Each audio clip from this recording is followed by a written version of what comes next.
करते हैं। ठीक है, ये बीएसएससी का साइंस का स्पेशल बुक है प्लेटफॉर्म का। इसका 3 क्लास ना करवा चुके हैं पहले ही। First class, second class, third class, playlist check कीजिएगा, मिल जाएगा। तीनों आप देख लीजिएगा। बाकी इसका फुल पीडीएफ टेलीग्राम पे डाल देंगे, आप लोग डिटेल पूरा पढ़ लीजिएगा अगर आपको पढ़ना रहेगा। बाकी अभी एग्जाम नज़दीक है ना, इसलिए हम सारा ऑब्जेक्टिव पहले पूरा बुक का ख़त्म कर देते हैं। और बाकी अगर वैसा रहेगा तो जो जो वीवीआई पॉइंट रहेगा उसको ख़त्म कर लेंगे। ठीक है, तो आज चैप्टर नंबर 4 है। इसके पहले 3 चैप्टर पढ़ चुके हैं, आज चैप्टर नंबर 4 है। कौन कौन है? दाब है, प्रनोद है, प्लवन है, श्यांता और पृष्ठ नाम प्रत्यास्था से है। चैप्टर नंबर 4 का है दाब, प्रनोद, प्लवन, श्यांता, पृष्ठ नाम प्रत्यास्था। इसका ऑब्जेक्टिव देखते हैं। बाकी फुल डिटेल पीडीएफ हम भेज देंगे टेलीग्राम चैनल पे, आप लोग टेलीग्राम चैनल ज्वाइन कर लीजिएगा। चलिए क्वेश्चन नंबर 1 बताइए।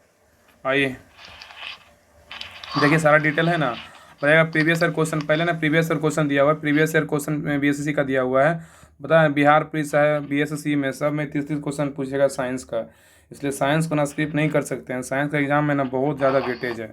साइंस गया तो रिजल्ट गया। बताइए क्वेश्चन नंबर 1 है, कह रहा है ना, देखिए दिया हुआ है ना कि बीएसएससी स्नातक स्तरीय, इंटर स्तरीय एवं बिहार में आयोजित विभिन्न प्रतियोगी परीक्षाओं में पूछे गए प्रश्नों का संकलन है। क्वेश्चन नंबर 1 कह रहा है कि बताइएगा कि डिटर्जेंट जो है ना किस सिद्धांत पर सतहों की सफाई करते हैं। तो क्या होगा इसका राइट आंसर? एक का राइट आंसर होगा ऑप्शन नंबर बी होगा। क्या होगा? पृष्ठ तनाव होगा। याद रखिए क्या होगा? पृष्ठ तनाव। तो कह रहा है डिटर्जेंट किस सिद्धांत पर सतहों की सफाई करते हैं? तो पृष्ठ तनाव होगा। ठीक है, क्वेश्चन नंबर 2 पे आइए। कह रहा है 2 नंबर क्वेश्चन, कह रहा है जब बैरोमीटर का पारा अचानक गिर जाए तो यह किसका घोतक होगा? तो क्या होगा बताइए? आंधी या झंझावत की संभावना होगी। क्या होगा? आंधी और झंझावट की संभावना होगा। क्या होगा? आंधी और झंझावट का संभावना होगा। तो कह रहा है ना कि जब बैरोमीटर का पारा अचानक गिर जाए तो यह किसका घोतक होगा? तो आंधी या झंझावत की संभावना होगा। क्वेश्चन नंबर 3 पे, क्वेश्चन नंबर 3 कह रहा है कि एक लोहे की गेंद पारद या मरकरी, कह रहा है कि एक लोहे की गेंद पारद या मरकरी मतलब एचजी से भरी बाल्टी में गिराई जाती है तो क्या होगा बताइए? तो 3 का राइट आंसर होगा ऑप्शन नंबर बी होगा। क्या होगा? बी होगा। या पारे या पारद की सतह पे क्या होगी? तैरेगी। तो ये क्वेश्चन कर रहा था ना कि एक लोहे की गेंद पारद या मरकरी एचजी से भरी बाल्टी में गिराई जाती है तो क्या होगा? या पारे या पारद की सतह पर तैरेगी। आइए क्वेश्चन नंबर 4 पे, क्वेश्चन नंबर 4 कह रहा है कि वायुमंडल में ट्रोपोस्फियर के ऊपर कौन सी परत पाई जाती है? तो क्या होगा बताइए? हाँ, 4 का राइट आंसर होगा ऑप्शन नंबर क्या होगा? ए होगा, स्ट्रेटोस्फियर होगा। क्या होगा? स्ट्रेटोस्फियर। तो कह रहा है कि वायुमंडल में ट्रोपोस्फियर के ऊपर कौन सी परत पाई जाती है? तो ट्रोपोस्फियर पाया जाता है। याद रखिए क्या पाया जाता है? ट्रोपोस्फियर। तो वायुमंडल में ट्रोपोस्फियर के ऊपर स्ट्रेटोस्फियर पाई जाती है। और वायुमंडल के सबसे निचले परत को क्या कहते हैं? निचले परत को क्या बोलते हैं? क्या होगा? क्षोभमंडल कहते हैं। ठीक है, याद रखिएगा। वायुमंडल के सबसे निचले परत को क्या बोलते हैं? क्षोभमंडल कहते हैं। और समताप मंडल को ना शांत मंडल कहा जाता है। याद रखिएगा, समताप मंडल को क्या कौन सा मंडल कहते हैं? तो शांत मंडल। और ओजोन मंडल क्या होता है ना? पराबैंगनी किरणों से बचाता है ओजोन मंडल। ठीक है, ये सब पॉइंट याद रखिएगा। आइए क्वेश्चन नंबर 5 पे, क्वेश्चन नंबर 5 कह रहा है कि इकाई सतह क्षेत्रफल पर लंबवत लगने वाला बल निम्नलिखित में से किसे प्रभावित करता है? तो क्या होगा? 5 का right answer option number C होगा। ठीक है, सी, दाब होगा। क्या होगा? दाब। कह रहा है ना इकाई सतह क्षेत्रफल पर लंबवत लगने वाला बल निम्नलिखित में से किसे प्रभावित करता है? तो दाब पे करता है। ठीक है, दाब पे। याद रखिए ऑप्शन नंबर सी होगा। इकाई सतह पर क्षेत्रफल पर लंबवत लगने वाला बल जो है ना दाब को परिभाषित करता है। और दाब का ऐसा मात्रा क्या होता है? तो क्या होगा बताइए? तो पास्कल। पास्कल होता है, लेकिन इसको ना पास्कल होता है या न्यूटन प्रति मीटर स्क्वायर भी होता है। हाँ सही है। और द्रवों का जो है ना, द्रवों का विस्तृत अध्ययन करने वाला वैज्ञानिक वेलेज पास्कल के सम्मान में दाब का ऐसा मात्रक पास्कल रखा था। और दाब एक कैसी राशि है? एक दाब जो है ना एक सदी अदिश राशि है। ठीक है, दाब एक क्या है? तो अदिश राशि है। आगे क्वेश्चन नंबर 6 पे आइए। क्वेश्चन नंबर 6 कह रहा है कि वर्षा की बूंदें गोल होने का क्या कारण है? तो क्या होगा? 6 का right answer option number B होगा, जल का पृष्ठ तनाव होगा। क्या होगा? जल का पृष्ठ तनाव, सरफेस टेंशन होगा। तो याद रखिएगा ना कि वर्षा की बूंदें गोल होने का कारण क्या है? जल का पृष्ठ तनाव है, मतलब सरफेस टेंशन है। याद रखिएगा। आइए क्वेश्चन नंबर 7 पे आइए। क्वेश्चन नंबर 7 कह रहा है कि निम्नलिखित में से किस द्रव का घनत्व सबसे कम होता है? तो क्या होगा बताइए? तो 7 का ऑप्शन नंबर सी होगा, पेट्रोल का होता है। किसका होता है? पेट्रोल का। तो कह रहा है निम्नलिखित में से किस द्रव का घनत्व सबसे कम होता है? तो पेट्रोल का होता है। तो पेट्रोल द्रव का घनत्व दिए गए विकल्प में सबसे कम होता है। ठीक है, याद रखिएगा। और जिस द्रव का घनत्व कम होता है ना वो अधिक घनत्व वाले पदार्थ के ऊपर तैरता है। और जल का घनत्व अधिक होने के कारण पेट्रोल, मिट्टी, तेल आदि जल के ऊपर तैरता है। ठीक है, जल का घनत्व अधिक होने का कारण क्या होता है? पेट्रोल और मिट्टी के तेल क्या होता है? जल के ऊपर क्या होता है? तैरता है। ठीक है, याद रखिएगा। आइए क्वेश्चन नंबर 8। क्वेश्चन नंबर 8 कह रहा है कि बार किसका मात्रक बताइए, बार किसका मात्रक है, तो क्या होगा? वायुमंडलीय दाब का। हाँ, 8 का राइट आंसर होगा ऑप्शन नंबर सी होगा। किसका होगा? वायुमंडलीय दाब का है। बार जो है ना किसका मात्रक है? वायुमंडलीय दाब का है। बार किसका मात्रक है? वायुमंडलीय दाब का मात्रक क्या है? तो बार है, याद रखिएगा। तो कह रहा है ना कि बार जो है ना वायुमंडलीय दाब का मात्रक है, और किसी सतह के एकांक क्षेत्रफल पर लगने वाले बल को ना दाब कहते हैं। दाब किसे कहेंगे?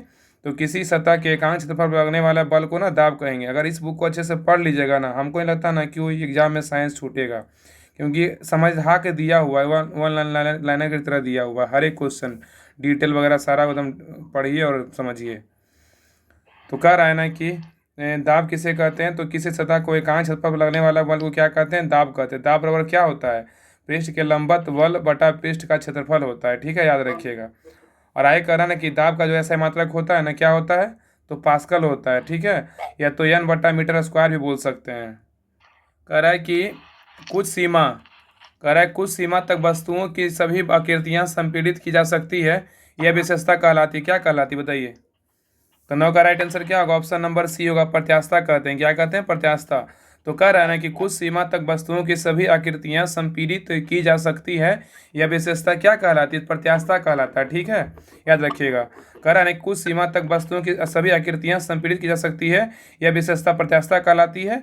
और प्रतिबल जो होता है ना समानुपाती होता है विकृति प्रतिबल का होता है, ई गुना विकृति का। और प्रत्यास्थता जो होता है वस्तु का वह गुण है जिसके कारण विरूपण बल के हटाने पर वस्तु अपने प्रारंभिक आकार का क्या करता है? ग्रहण कर लेता है। आइए क्वेश्चन भाई 10 पे कह रहा है 10 नंबर की एक द्रव की बूंद व एक साबुन के बुलबुले की त्रिज्याएं समान है। यह द्रव की बूंद में दाब अधिकतम का मान P1 पर साबुन के बुलबुले के दाब अधिक का मान P2 हो तो क्या होगा, बताइए? तो 10 का राइट आंसर क्या होगा? ऑप्शन नंबर ना सी होगा। क्या होगा? सी। 2P1 बराबर P2 होगा। ठीक है, 2P1 बराबर P2 होगा। तो कह रहा है ना कि एक द्रव की बूंदे व एक साबुन के बुलबुले की त्रिज्याएं समान है। यदि द्रव की बूंद में दाब अधिक का मान P1 व साबुन के बुलबुले में दाब अधिक का मान P2 हो तो 2P1 बराबर P2 होगा।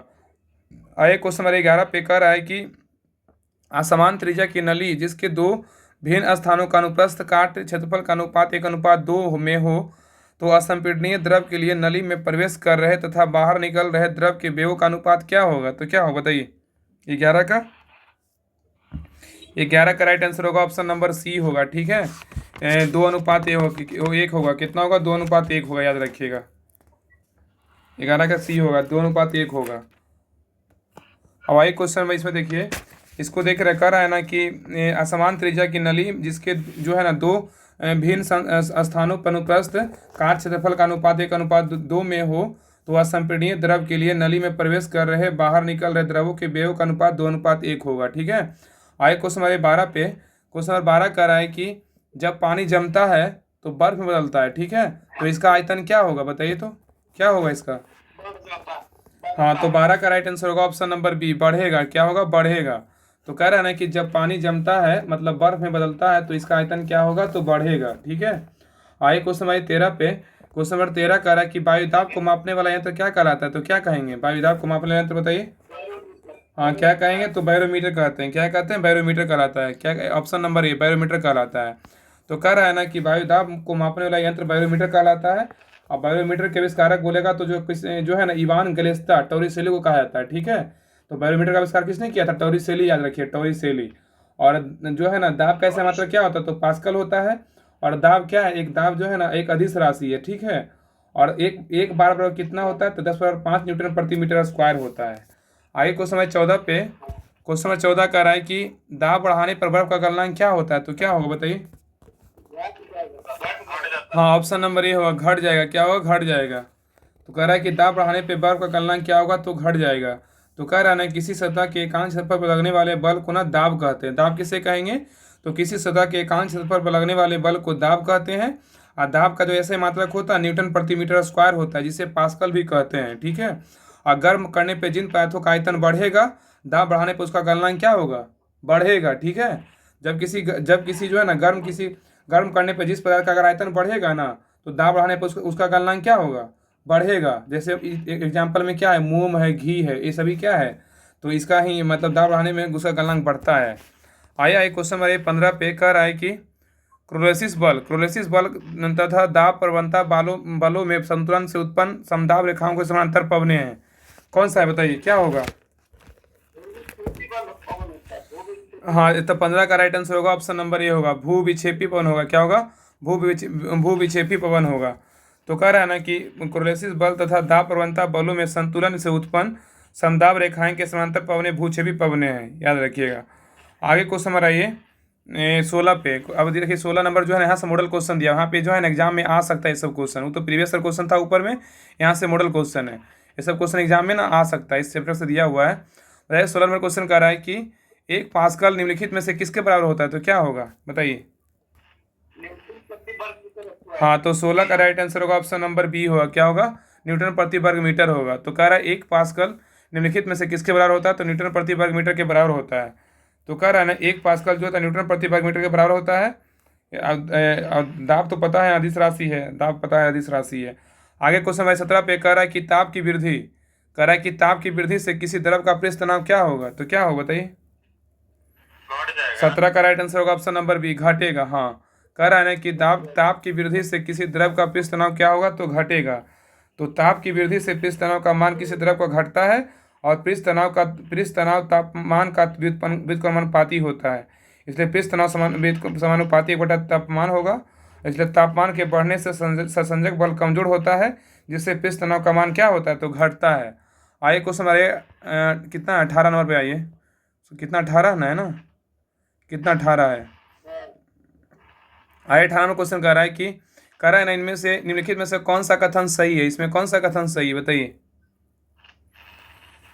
18 का डी होगा, ऑप्शन नंबर डी जो है ना, सभी सही कथन सभी सही है। तो कह रहा है कि तल तनाव के कारण अंडे जो है ना, अंडे पानी पर तैरते हैं। ठीक है, तो कह रहा है कि तल तनाव के कारण अंडे पानी में तैरते हैं।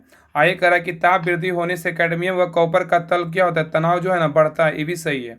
और द्रव का तल तनाव जितना अधिक होगा, इसके द्वारा गृहीत पृष्ठ क्षेत्रफल क्या उतना ही कम होगा। ठीक है, तो तीनों कथन सही था। तो कह रहा है कि तल तनाव के कारण अंडे पानी पर तैरते हैं, सही है। और ताप वृद्धि होने से कैडमियम व कॉपर का तल तनाव बढ़ता है, और द्रव का तल तनाव जितना अधिक होगा, इसके द्वारा गृहीत पृष्ठ क्षेत्रफल क्या होगा? उतना ही कम होगा। तो तीनों कथन क्या था? सही था। ठीक है, आगे क्वेश्चन नंबर 19 पे कह रहा है कि किसी कत्व के कारण द्रव नली में चढ़ेगा यदि स्पर्श कोण क्या होगा बताइए? इसका राइट आंसर होगा ऑप्शन नंबर ए होगा। क्या होगा? न्यून कोण होगा। क्या होगा? न्यून कोण। तो कह रहा है कि केशिकत्व के कारण द्रव नली में चढ़ेगा यदि स्पर्श कोण क्या होगा? तो न्यून कोण होगा।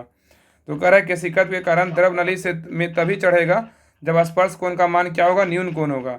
यदि स्पर्श कोण का मान अधिकतम होगा, अधिक कोण होता है, तो केशनली में द्रव की ऊंचाई नीचे गिर जाती है। कह रहा है ना यदि स्पर्श कोण का मान अधिक कोण होता है, तो केशनली में द्रव की ऊंचाई नीचे गिर जाती है। ठीक है, आगे कह रहा है कि यदि द्रव अणुओं के बीच लगने वाले संसंजक बल द्रव तथा बर्तन के अणुओं के बीच लगने वाले असंजक बल से अधिक होता है, जो द्रव बर्तन के तल को नहीं भिगोता है तथा उससे कम होता है, वह तल जो है ना तल को भिगो देता है। क्वेश्चन नंबर 20 पे, क्वेश्चन नंबर 20 कह रहा है कि द्रव की बूंदे निम्नलिखित में से किसके कारण गोल हो जाती है? तो क्या होगा बताइए? तो 20 का राइट आंसर होगा क्या होगा? ऑप्शन नंबर डी होगा, पृष्ठ तनाव होगा। क्या होगा? पृष्ठ तनाव। तो कह रहा है कि द्रव की बूंदे निम्नलिखित में से किसके कारण जो है ना गोल हो जाती है? तो पृष्ठ तनाव होगा। क्या होगा? पृष्ठ तनाव होगा। तो कह रहा है ना कि द्रव की बूंदे पृष्ठ तनाव के कारण क्या होती है? गोल हो जाती है।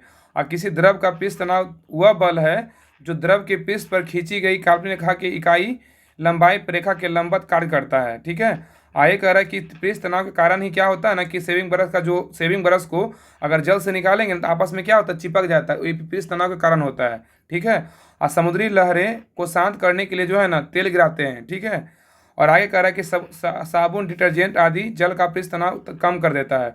साबुन जो होता है डिटर्जेंट होता है आदि क्या करता है?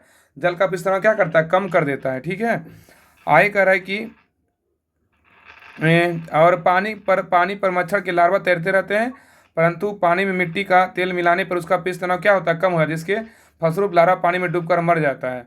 क्वेश्चन नंबर 21 पे कह रहा है कि शीशे के छर्रे बनाने में किस गुण का उपयोग किया जाता है? तो क्या होगा बताइए? 21 का राइट आंसर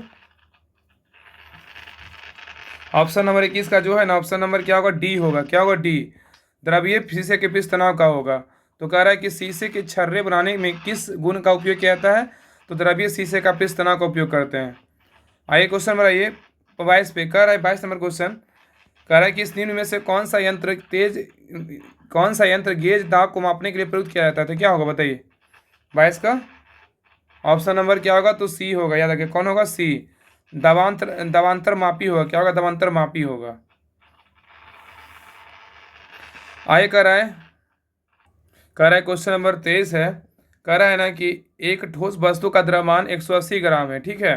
कह रहा है एक ठोस वस्तु का द्रव्यमान 180 ग्राम है तथा आयतन 360 सेंटीमीटर क्यूब है, जिसे जल में डाला जाता है, तो वस्तु को जल में क्या होगा। तो 23 का राइट आंसर होगा ऑप्शन नंबर ए, क्या होगा, तैरेगा। क्या होगा, तैरेगा। तो कह रहा है ना कि एक ठोस वस्तु का द्रव्यमान 180 ग्राम है तथा आयतन 360 सेंटीमीटर क्यूब है, जिसे जल में डाला जाएगा, तो वस्तु जल में क्या होगा, तो तैरेगा। ठीक है, तैरेगा। आगे कह रहा है कि ये जो क्या होता है, इसमें कह रहा है कि जल के घनत्व से कम हो तो वस्तु उसमें तैरेगा, कुछ भाग ऊपर रखकर। और दूसरा पॉइंट है ना कि जल के घनत्व के बराबर हो तो वस्तु डूबकर तैरेगा, ठीक है। और तीसरा पॉइंट है कि जल के घनत्व से अधिक हो तो वस्तु पूर्णतः डूब जाएगा, ठीक है। आगे क्वेश्चन नंबर 24 पे कह रहा है, क्वेश्चन नंबर 24 कि एक वस्तु का भार वायु में 32 जीएफ है। मतलब जीएफ मतलब क्या होगा, जीएफ मतलब बोलेगा तो इसका जीएफ मतलब क्या होगा बताइए। 24 का पता नहीं क्या है। कह रहा है एक वस्तु का भार वायु में 32 जीएफ एवं जल में 28.8 जीएफ है, तो ठोस अधिक अपेक्षित घनत्व क्या होगा, तो क्या होगा बताइए। इसका होगा 24 का राइट आंसर होगा ऑप्शन नंबर होगा बी होगा। क्या होगा, 10 होगा। क्या होगा, 10, याद रखिएगा। आगे कर 25 नंबर क्वेश्चन कर रहा है कि तैराक को नदी के मुकाबले समुद्र पानी में तैरना आसान क्यों लगता है, बताइए। तैराक को नदी के मुकाबले समुद्र पानी में तैरना आसान लगता है, क्यों, क्या कारण है बताइए। तो 25 का राइट आंसर होगा ऑप्शन नंबर सी। हाँ, तो कह रहा है तैराक को नदी के मुकाबले समुद्र पानी में तैरना आसान क्यों लगता है, क्योंकि समुद्र पानी का घनत्व साधारण पानी से क्या होता है, ज़्यादा होता है, इसलिए तैरना ना आसान लगता है। तो कह रहा है तैराक को नदी के मुकाबले समुद्र पानी में तैरना आसान होता है, क्योंकि समुद्र पानी का घनत्व साधारण पानी से क्या होता है, ज़्यादा होता है। आगे कह रहा है घनत्व अधिक होने के कारण विस्थापित द्रव का भार क्या होता है, अधिक होता है, अतः उसमें तैरना आसान होता है, ठीक है। आइए क्वेश्चन 26 पे कह रहा बैरोमीटर को क्या करते हैं बताइए। बैरोमीटर को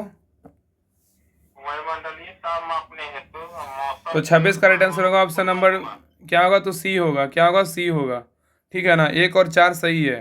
तो कह रहा है इसमें बैरोमीटर को क्या है, तो 1 नंबर है वायुमंडलीय दाब मापने हेतु प्रयुक्त किया जाता है, और 4 नंबर है मौसम के पूर्वानुमान हेतु प्रयुक्त किया जाता है, दोनों सही है। आगे 27 नंबर क्वेश्चन कह रहा है कि जल का पृष्ठ पर लोहे के टुकड़े ना तैरने का कारण क्या है बताइए। क्या होगा, 27 का राइट आंसर होगा ऑप्शन नंबर ए होगा। लोहे द्वारा विस्थापित जल का भार लोहे के भार से क्या होता है, तो कम होता है। तो कह रहा है कि जल पृष्ठ पर लोहे के टुकड़े ना तैरने का कारण क्या है, तो लोहे द्वारा विस्थापित जल का भार लोहे के भार से क्या होता है, तो कम होता है। आइए नेक्स्ट क्वेश्चन 28 नंबर क्वेश्चन कह रहा है कि गिरती हुई वर्षा की बूंद वेग का सीमित मान प्राप्त करती है, इसका कारण क्या है बताइए। 28 का क्या होगा, ऑप्शन नंबर क्या होगा, तो सी होगा। हाँ, वायु द्वारा आरोपित श्यान बल है। तो कह रहा है गिरती हुई वर्षा की बूंद वेग का सीमित मान प्राप्त करती है, इसका कारण क्या है, तो वायु द्वारा आरोपित श्यान बल है, ठीक है। आइए क्वेश्चन 29 पे कह रहा है कि द्रवों का हुआ गुण जिसके कारण ये अपनी भिन्न परतों के बीच सापेक्ष गति का विरोध करते हैं कहलाती है, क्या कहलाती है। 29 का राइट आंसर होगा ऑप्शन नंबर बी, श्यानता कहलाता है। क्या कहलाता है, श्यानता। तो कह रहा है द्रवों का हुआ गुण जिसके कारण वह अपनी भिन्न परतों के बीच सापेक्ष गति का विरोध करता है, क्या कहलाता है, तो श्यानता कहते हैं, ठीक है। आगे कह रहा है क्वेश्चन नंबर ये 30 पे कह रहा है कि चक्रण के कारण गति उत्थान होता है, बताइए किस में। तो 30 का राइट आंसर होगा ऑप्शन नंबर क्या होगा, ए होगा, मैग्नेस प्रभाव में। क्या होगा, मैग्नेस प्रभाव में। तो कह रहा है चक्रण के कारण गति उत्थान होता है, तो मैग्नेस प्रभाव के कारण। आगे क्वेश्चन नंबर 31 कह रहा है कि धारारेखीय प्रवाह किसके साथ द्रवों के लिए समान रूप से अधिक होता है, तो क्या होगा। 31 का ऑप्शन नंबर डी होगा। क्या होगा, डी होगा, निम्न घनत्व और उच्च श्यानता।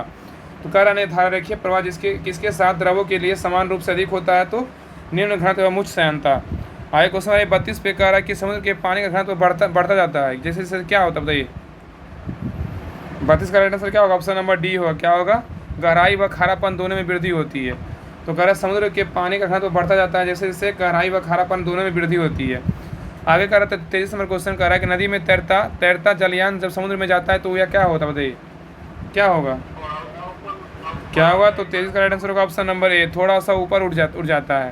कह रहा है कि नदी में तैरता जलयान जब समुद्र में जाता है तो क्या होता है, थोड़ा सा ऊपर उठ जाता है। क्वेश्चन जो है ना बिहार से पूछा हुआ, हर जगह क्वेश्चन ये पूछा हुआ है। बताइए क्वेश्चन नंबर 34 पे, तो याद रखिएगा ना कि इसमें कह रहा था कि 23 नंबर में कि नदी में तैरता जलयान जब समुद्र में जाता है तो वह क्या होता है, थोड़ा ऊपर उड़ जाता है। तो कह रहा है कि नदी में तैरता जलयान जब समुद्र में जाता है तो थोड़ा सा ऊपर उठता है, क्योंकि नदी के पानी का घनत्व की अपेक्षा समुद्र के पानी से घनत्व क्या होता है, अधिक होता है। आगे क्वेश्चन नंबर 34 कह रहा है कि इस्पात की गेंद पारे पर तैरती है क्योंकि क्या कारण है, बताइए क्या होगा। तो 34 का राइट आंसर होगा ऑप्शन नंबर सी होगा, क्या होगा, सी। कह रहा है इस्पात जो है इस्पात की अपेक्षा क्या है, तो पारे का घनत्व अधिक होता है। तो कह रहा है इस्पात की गेंद के पारे पर तैरती है क्योंकि इस्पात की अपेक्षा पारे का घनत्व क्या अधिक है। आगे क्वेश्चन 35 कह रहा है कि अत्यधिक ऊंचाई पर उड़ रहे वायुयान के अंदर क्या होता है, बताइए 35 का बी होगा, क्या होगा, बी होगा। वायु पंपों की सहायता से समान दाब पर बनाए रखते हैं। कह रहा है कि अत्यधिक ऊंचाई पर उड़ रहे वायुयान के अंदर क्या होता है, तो वायु पंपों की सहायता से समान दाब पर बनाए रखा जाता है। क्वेश्चन है 36 पे, कह रहा है कि वायुमंडलीय दाब को मापने के लिए आवश्यक यंत्र क्या है, बताइए तो क्या होगा। 36 का बी होगा, बैरोमीटर होगा, क्या होगा, बैरोमीटर। कह रहा है क्वेश्चन 37 कह रहा है कि हमारे शरीर का वायुमंडल का दाब बहुत होते हुए भी हम उसे महसूस नहीं कर पाते, क्या कारण है, बताइए। तो ये होगा, याद रखिएगा इसका जो है शरीर का राइट आंसर क्या होगा, ऑप्शन नंबर डी होगा, क्या होगा, डी होगा। हमारे शरीर में रक्त का दाब वायुमंडलीय दाब से क्या होता है, अधिक होता है। तो कह रहा है ना कि हमारे शरीर पर वायुमंडलीय दाब बहुत होते हुए भी हम उसे महसूस नहीं कर पाते हैं, क्योंकि हमारे शरीर में रक्त का दाब वायुमंडलीय दाब से क्या होता है, अधिक होता है। आइए क्वेश्चन नंबर 38 पे, कह रहा है किसी स्थान पर बैरोमीटर पारा एवं किसी अन्य द्रवों के ऊंचाइयों का अनुपात 1:4 है, तो द्रव का घनत्व क्या होगा, बताइए 39 का ऑप्शन नंबर क्या होगा, तो 39 का ऑप्शन नंबर क्या होगा, तो बी होगा, क्या होगा, बी 2.8 ग्राम प्रति सेंटीमीटर क्यूब। 39 में कह रहा है कि निम्न धातुओं में से बने 1 किलोग्राम के 4 घन जल में तौले जाते हैं, तो क्या होगा, बताइए। सॉरी 38 का जो राइट आंसर होगा ऑप्शन नंबर ए होगा। सॉरी यहाँ पे जो गलत बोल दिए, ठीक है ना, देखिए फिर से क्वेश्चन पढ़ रहे हैं, इसका जो आंसर है ना गलत। तो देखिए कह रहा है किसी स्थान पर बैरोमीटर में पारा एवं किसी अन्य द्रवों के ऊंचाइयों के अनुपात 1:4 है, द्रव का घनत्व क्या होगा। तो इसका आंसर जो होगा 38 का right answer option number A होगा, 3.4 ग्राम प्रति सेंटीमीटर क्यूब होगा, ऑप्शन नंबर ए। अब करा 39 नंबर क्वेश्चन कि विभिन्न धातुओं के बने एक क्रिया के 4 घन जल में तौले जाते हैं, तो क्या कारण बताइए। 39 का क्या होगा, ऑप्शन नंबर बी होगा, क्या होगा, बी होगा।